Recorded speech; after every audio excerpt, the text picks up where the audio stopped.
രാഷ്ട്രീയത്തിലെ ശ്രദ്ധാകേന്ദ്രമായ തവനൂർ നിയമസഭാ മണ്ഡലത്തിൽ ഇത്തവണ വലിയ മാറ്റങ്ങൾക്ക് കളമൊരുങ്ങുന്നു. മുൻ മന്ത്രിയും ഇടത് സഹയാത്രികനുമായ ഡോക്ടർ കെ.ടി. ജലീൽ ഇത്തവണ മത്സര രംഗത്തുണ്ടാകില്ലെന്നാണ് പുറത്തുവരുന്ന സൂചനകൾ. അദ്ദേഹത്തിന് പകരം LDF സ്ഥാനാർത്ഥിയായി SFI ദേശീയ പ്രസിഡന്റ് VP സാനുവിനെ രംഗത്തിറക്കാനാണ് CPI നീക്കം. CPI മലപ്പുറം ജില്ലാ സെക്രട്ടേറിയറ്റിലാണ് തവനൂരിലെ സ്ഥാനാർത്ഥി മാറ്റത്തെക്കുറിച്ചുള്ള നിർണായക തീരുമാനമുണ്ടായത്.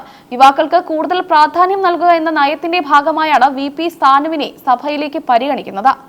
തവനൂരിൽ ജലീലിന് പകരം സാനു മത്സരിച്ചാൽ മതിയെന്ന ധാരണയിൽ പാർട്ടി എത്തിയതായതാണ് വിവരം.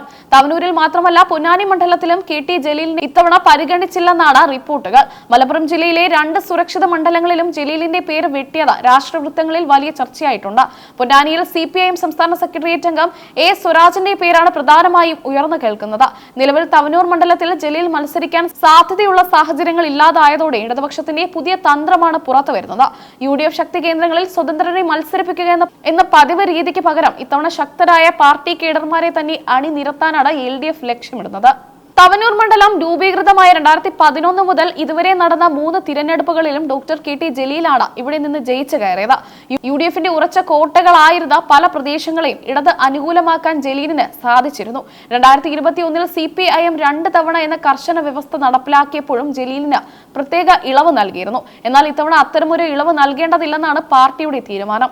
നേരത്തെ തന്നെ താൻ ഇനിയൊരു തിരഞ്ഞെടുപ്പ് മത്സരത്തിന് ഇല്ലെന്ന് ജലീൽ പരസ്യമായി പ്രഖ്യാപിച്ചിരുന്നു. എങ്കിലും സന്നിഗ്ധ ഘട്ടത്തിൽ പാർട്ടി ആവശ്യപ്പെട്ടാൽ ആലോചിക്കുമെന്ന് അദ്ദേഹം പറഞ്ഞിരുന്നെങ്കിലും പാർട്ടി നേതൃത്വം പുതിയ മുഖങ്ങളെ തേടുകയായിരുന്നു. ഇടതുപക്ഷത്തിന്റെ സ്ഥാനാർത്ഥി മാറ്റം UDF പാളയത്തിലും ചലനങ്ങൾ സൃഷ്ടിച്ചിട്ടുണ്ട്. PT അജയ് മോഹൻ, PM രോഹിത് എന്നിവരുടെ പേരുകളാണ് UDF കേന്ദ്രങ്ങളിൽ നിന്ന് നിലവിൽ ഉയർന്നു വരുന്നത്. ശക്തമായ ഒരു മത്സരം കാഴ്ചവെച്ച് മണ്ഡലം തിരിച്ചുപിടിക്കാനാണ് കോൺഗ്രസ് നേതൃത്വം പ്ലാൻ ചെയ്യുന്നത്.